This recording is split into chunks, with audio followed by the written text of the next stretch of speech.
According to the Neijing, dryness of the skin throughout the body, malnutrition, azoospermia, amenorrhea, or cracking skin, or peeling away of the finger or toenails is all associated with Zhou Syndrome. Zhou again is dryness syndrome, okay? Dryness syndrome. We'll talk about two types of Zhou. There's Zhou Re, which means dryness heat syndrome, and Fei Zhou, which is lung dryness. Basically, we're talking about the same thing, okay? One emphasizes the heat, one emphasizes the dryness. Zhou Re, the dryness heat syndrome, tends to create Fei Zhou, dry lung syndrome, okay? So Zhou Re can lead to Fei Zhou, but actually both are describing dryness created by long-term or excessive heat. From my perspective, if an individual has a bluish pale complexion, then in most cases they will not have Zhou syndrome. Okay? We talked about this before because of coldness. Coldness does not create Zhou syndrome, heat does. We talked about the next one, so I'm just going to skip here. According to the Lingshu, Xiaoge syndrome is due to the binding together of the two yang energies. These two yang energies, we're talking about the yang of the stomach and the yang of the intestines. So this is yang ming disorder. Heat in the stomach, heat in the intestines can lead to xiaoge. What does xiaoge mean? Xiao means wasting, okay? Ge means thirsting. So wasting and thirsting disorder. Here we're talking about diabetes, for example, hyperglycemia, okay? In the terminal stage of this illness, after drinking 1 glass of water, there will be 2 or more times the output of urination. According to the Donghibogam was a text written about 500 years ago by Ho-jun, a Korean doctor. This is a text which has several thousand pages in it and is known as one of the essential historical texts listed at the World Health Organization. It is the pride of Korean medicine, basically, and has been translated into English. It's probably one of the thickest Oriental medical texts in history, and describes everything in great detail from the Neijing and other historical sources. So the binding of two yang refers to, in the Donghibogam, the stagnation of the stomach and large intestine. Heat stagnation of the stomach and large intestine. Okay, we'll skip the next one. In the Shanghanlun, Chang Zhongjing stated that Xiaoge syndrome is characterized by excessive urination and that 1 sip of water in this case will yield the same amount of urine. Jingui Shenqiwan, the kidney pill from the golden cabinet, should be prescribed. So Jingui Shenqiwan is a very, very famous formula, and if you'd like to know the details of this formula, please look at the So-Yang chapter. In the end, you'll see the details. Here, I just listed the ingredients in pinyin. So if you would like to know the Latin, refer to the end of the So-Yang chapter. So in this formula, it's very, very commonly used in TCM, but not in Sasang medicine. These Yungmi means 6 flavors. Jiwang Tang is Di Huang Tang in Chinese. So Di Huang Tang. Liu Wei means 6 flavors. Di Huang Tang. Di Huang Tang is Di Huang of Sheng Di Huang. Okay, we talked about this in the So-Yang chapter. So if we look at Liu Wei Di Huang Wan, okay, we see that there are some ingredients here that are for the So-Yang individual, like Sheng Di Huang, Shan Ju, and then we have Fu Ling Wudampi. But then the other Zijie as well too. Zijie, these are all for the So-Yang individual. Fuzi and Guizhi are for the Song. These are very, very warm, hot-natured herbs. And these are cool herbs, okay? Well, Shanyao is kind of neutral, but generally cooling for the So-Yang individual according to Sasang medicine. Zijie, Fuling, Wudampi, all cooling. Wudampi is cold. So in Zhang Zhongjing, in his Shanghanlun, he decided, hey, you know what? These are all cooling herbs, so I'm going to add some heat herbs. This will help balance it out and help support the kidney, which is what Guizhi and Fuzi do. So a lot of TCM formulas you'll see, especially Zhang Zhongjing's formulas, you'll see a mixture of hot and cold property herbs to balance out the formula, but also to treat hot and cold, right? But Ijima says, no.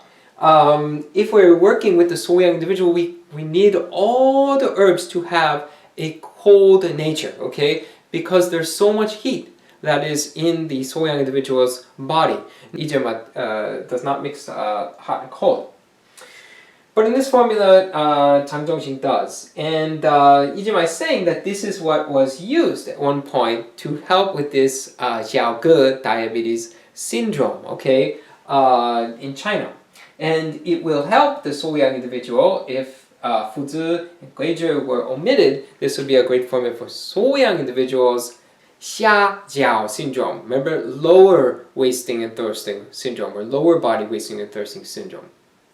Okay, so for the Soyang individual, we have Shangjiao, Zhongjiao, Xiajiao. Okay, upper wasting and thirsting, middle wasting and thirsting, and lower wasting and thirsting.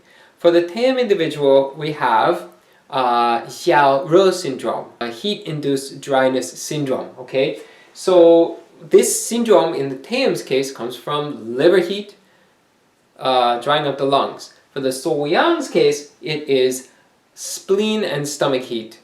Okay, spleen and stomach heat, drying up the body. Okay, drying up either the upper, middle, and lower. Okay. From my perspective, this illness is not the Xiaoge syndrome of the Soyang individual, but instead the Xiaore syndrome of the Taeyam individual. 열다한소탕, Ijima's greater heat and lesser cold decoction with Gaobun and Dahang should be prescribed instead of Jingui Shenqiwan.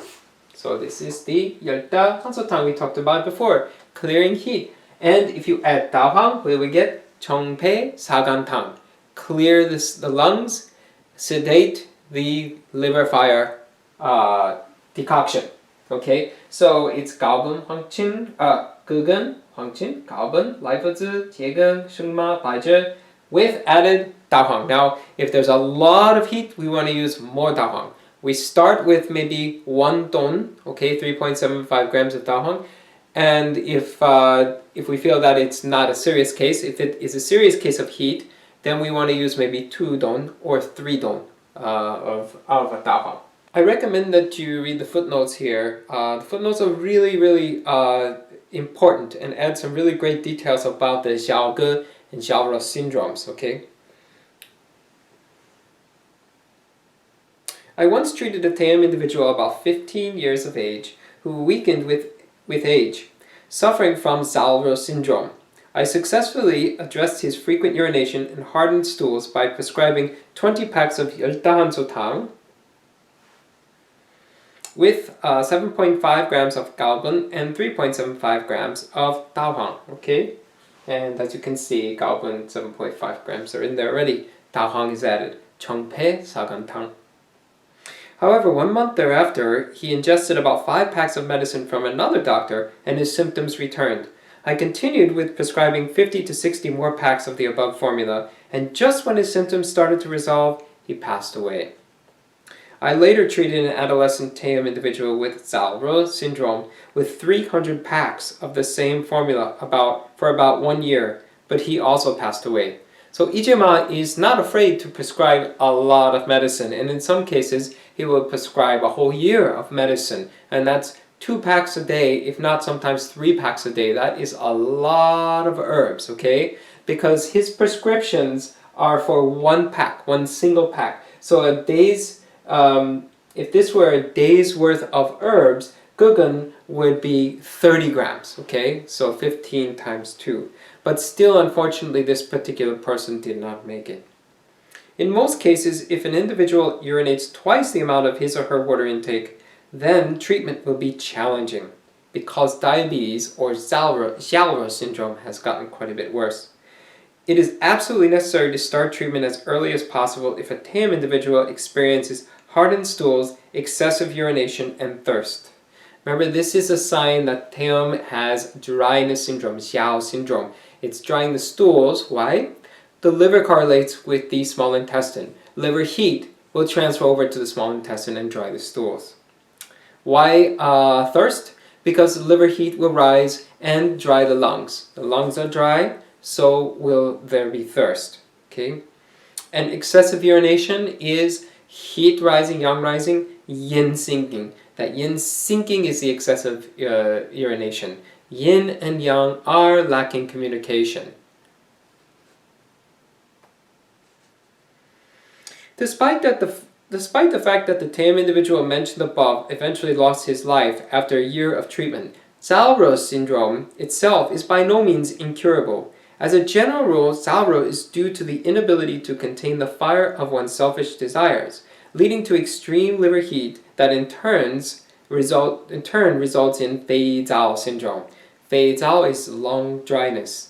So what does this contain the fire mean? Contain the fire, he's referring here to the fire of selfishness. So passion, sexual activity, basically excessive sexual activity. In this particular context especially is referring to sexual activity, but of course there are other passionate desires that we may have that could, if we do them excessively, could injure our health, right? The other thing here is he's referring to selfish desires as 치락무용. Okay.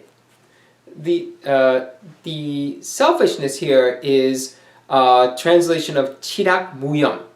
치락무용 translates as lacking control of indulgence and complacency. So as we can see, this is the lack of the 태음's 정 emotion, okay, complacency, okay. So 치락무용, the nak, okay, nak is the character here for this is the character for nak, okay. Nak is the 정 emotion of the 태음 individual, okay. It means complacency, laziness, okay, excess desire to escape from one's responsibilities. And chi, if you recall in the 4 basic characteristics chapter, the 치심